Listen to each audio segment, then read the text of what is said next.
I caught my husband cheating. It's not something you see every day. Most people might confront their spouse if they find out they're cheating by checking their phone or something. But I saw it happen right in front of me in a place and time I never expected. I always had a feeling something was off with his relationship with someone else, but I never thought I'd actually see him cheating in public. My name's Christina. I stay at home with our 6-year-old son. The day I saw my husband cheating, he had a day off from work, and we planned to go out together as a family. But when I woke up, he was already gone. I got a message from him saying he was taking care of his sister, who had a high fever. He said no one else was home, so he'd be back in the evening. I felt disappointed. I had promised my son we'd go to an amusement park, and he was really looking forward to it. I knew my husband had been busy with a big work project lately, and he hadn't had a break in months, so this was supposed to be a rare chance for us to spend time together. But instead, he went to take care of his sister. She's engaged, so he could have let her manage on her own. But my husband has always been overly attached to his sister. He even told me he was attracted to me because I reminded him of her, which always made me uncomfortable. She's a lovely person, but being compared to her felt strange. My husband used to talk about wanting a son and daughter, and he used to initiate intimacy often. But since our son was born, that's changed. Now it hardly happens at all. We're still young, and he used to enjoy intimacy, so I'm worried he might be doing it with someone else. I understand.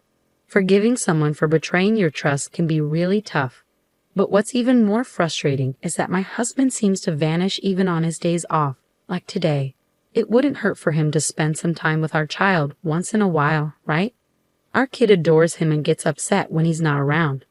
But my husband seems indifferent towards our child. He doesn't bother with birthday presents or show up for school events. No matter how much free time he has, he often comes home early but just locks himself away to play games all day. He hardly even sees our son anymore. At this rate, our little boy, who used to be so close to his dad, might start feeling like he's just a stranger. And here's the thing, my husband keeps saying he's busy with some big project. But that's a lie. He's hardly ever home. So I asked an old classmate who works at the same company as him if my husband is really that busy. Turns out, my husband's not known for being a workaholic at all. People actually joke that he's more of a desk-warming employee who doesn't have much to do and always looks bored. He clocks out on time every day. Hearing this confirmed my suspicions. Despite claiming to be swamped with work, his paycheck hasn't changed much, and he never seems tired from working overtime. It just doesn't add up, and it makes me wonder if he's cheating. Feeling pretty frustrated, I finished making breakfast. When I checked the time, I noticed something odd. Normally, my son wakes up by 7 a.m., even if I don't wake him, but it was already past that time. If we didn't hurry, he'd miss the nursery school bus. So I hurried to wake him up. In his room, he was still fast asleep. I tried gently waking him by saying, "It's morning, wake up." But instead of a response, he let out a groan of pain. Worried, I reached out to feel his forehead. It was burning up. I called his name and gently shook his shoulder. He barely opened his eyes and said, "Mom, I can't breathe." My heart raced. There was an outbreak of a disease at the nursery school, and I couldn't help but wonder if my son had caught it too. I'd heard about kids dying from it, so I was seriously scared for my son's life. Feeling desperate, I tried calling my husband, but he didn't pick up. I couldn't wait for an email reply, so I reached out to my mom, who's a nurse, for advice. Following her instructions, I quickly made an ice pack and checked my son's temperature. It was really high, over 102.2 degrees Fahrenheit. I called an ambulance and made sure my son drank plenty of water while we waited. My mom mentioned it might be a heat stroke, too. Because of infection risks, I couldn't ride in the ambulance, so I took a taxi to the hospital my son would be taken to. I kept trying to reach my husband, even though I knew it probably wouldn't work. And as expected, it didn't. So I left him a message online, hoping he'd see it and show up if he cared enough.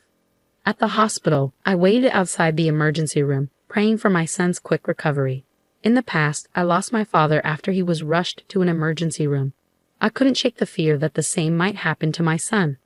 But my mom, who was there to support me, kept reassuring me, saying, "It'll be okay. It'll be okay." An hour later, the doctors managed to save my son. but they recommended keeping him in the hospital for a week for observation, so he was moved to a hospital room. But my husband still didn't show up that day. The next day, I went home to grab some clothes for my son and decided to bring him some fruit as a get-well-soon gift.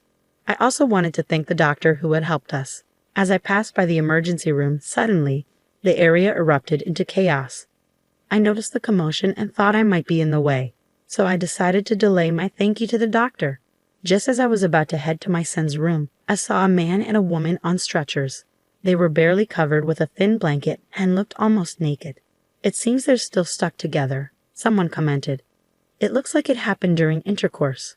I couldn't imagine how uncomfortable that must be, and being transported like that must have been incredibly embarrassing. As I tried to pass by, I made eye contact with the man.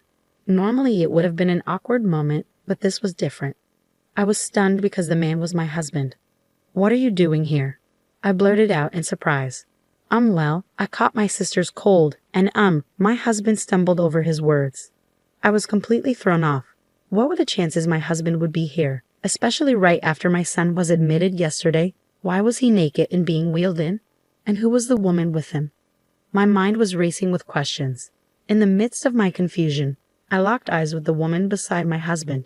Even in my haze, I knew she was his affair partner, and I shot her a glare. Her face looked strangely familiar, and then it hit me. Why is Christina here? That voice snapped me back to reality. Of course, the woman was my husband's sister, Brenna. Time seemed to slow down in that moment. I had suspected my husband of lying about taking care of his sister and meeting another woman, but this was beyond what I had imagined. Even if he came to see our son, showing up stuck together with another woman, especially his own sister, was just too much. Despite my urge to confront them, I had to hold back and wait for their treatment since they were being taken away on stretchers. I knew they couldn't escape, so I decided to address the situation later. With that in mind, I headed to visit my son, my initial reason for being there. But inside, I felt sick with worry. Spending time with my son helped me sort through my feelings a bit. When I checked my phone, I saw a barrage of messages from my husband online. As expected, he was trying to cover up the situation, not even mentioning our son being in the hospital. I chose to ignore him and waited a little longer. After a while, the doctor who had treated my son the day before came by. With a smile, the doctor said, "Your son is doing really well. He's recovering faster than expected. His fever has gone down and his condition has stabilized. We initially worried about an infection, but it seems he had heat stroke along with a cold." The doctor praised me for making sure my son drank plenty of water, saying I was a smart mom. But really, it was mostly thanks to my own mom. I made a mental note to get her some nice meat as a gift next time. I thanked the doctor sincerely with a deep bow. But despite feeling relieved about my son's health, I knew I was about to face a tough situation. As my anger simmered inside me, I quickly adjusted my expression into a smile for my son's sake. "Mama's not mad, sweetie. I'll be back soon," I reassured him. Leaving the hospital, I called my husband, who had left me over 100 missed calls. The moment he answered, he launched into excuses. "It's not what you think. There's a reason," he started saying. It struck me that he had his priorities all wrong. Shouldn't he be worried about our son first? Well, a man so wrapped up in an inappropriate relationship with his own sister without a care for our son wouldn't bother worrying about him. I thought bitterly. With a husband like that, I couldn't help but worry about our son's future. I couldn't see any change in my husband's behavior, so I made up my mind to divorce him. "You were too busy with that, even when our son was suffering, huh? I bet you found time for it whenever you please, even with your own sister." "It's sickening." I spat at him. He was left speechless. "And just so you know, I've already informed your parents. I won't involve your workplace, though. It'd be a problem if you couldn't pay alimony and child support." Goodbye. With that, I delivered my final words to him. 3 days later, my son's health had fully recovered sooner than expected, so I completed the discharge process and returned home with my precious son. Of course, my husband was nowhere to be found. After that incident, my husband showed up in person to apologize, but I handed him the divorce papers I had already signed. He begged for forgiveness, pleading it was a mistake the first time. "Please just forgive me. You're everything to me." But in a stern tone, I told him, "You're still lying. Even now. I already know everything. Your sister confessed everything. I knew my husband wouldn't accept the divorce easily, so I first approached his sister, who was involved in the affair. "Congratulations on your upcoming wedding," I said to her. "Thank you. I wanted to send you a message, but I thought of a better idea." "Want to hear it?" she replied. "You're not going to tell anyone about this, right?" she pleaded. "Oh, I plan to. I want everyone to see who you really are." "It'll be crystal clear," I said with a smirk. "Please don't. It'll ruin my life," she begged. Pretending to think it over, I kept smiling. "Well, I guess I could keep quiet if you tell me exactly how many times you were with my husband. Then we'll see, though your brother will still feel betrayed. What's your choice?" Without hesitation, my sister-in-law spilled everything. "Please, don't tell him." "I'll tell you everything," she admitted easily. When I confronted my husband about his affair with his sister, he was so shocked that he fainted. When he came to, he signed the divorce papers and left our home feeling defeated.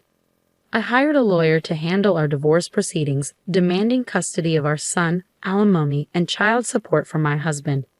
At first, he tried to negotiate the terms, but when I hinted at revealing more, he agreed to my terms and left the lawyer's office. Somehow, news of the affair spread to my husband's workplace, and he faced severe consequences.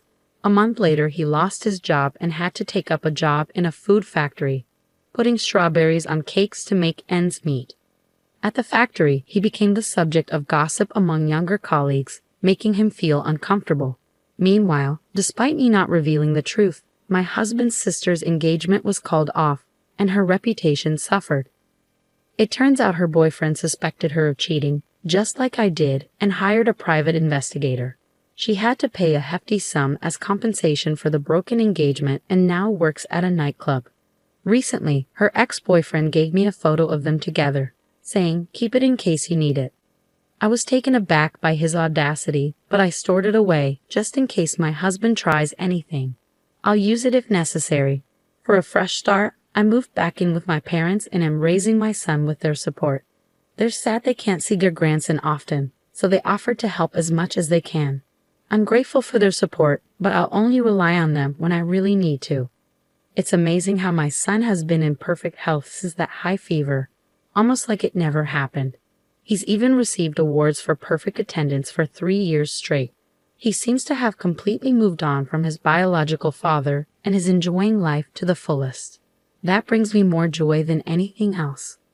Oh, I almost forgot to mention, our family has expanded with the addition of Angel, the white cat who's now comfortably sleeping on my lap. Angel used to visit our yard often before we moved, and when I went to bid him farewell, he hopped onto my lap and stayed there. I couldn't bear to leave him behind, so I brought him with me to my parents' house. Now he's become close with my parents, and he's just as dear to me as my son.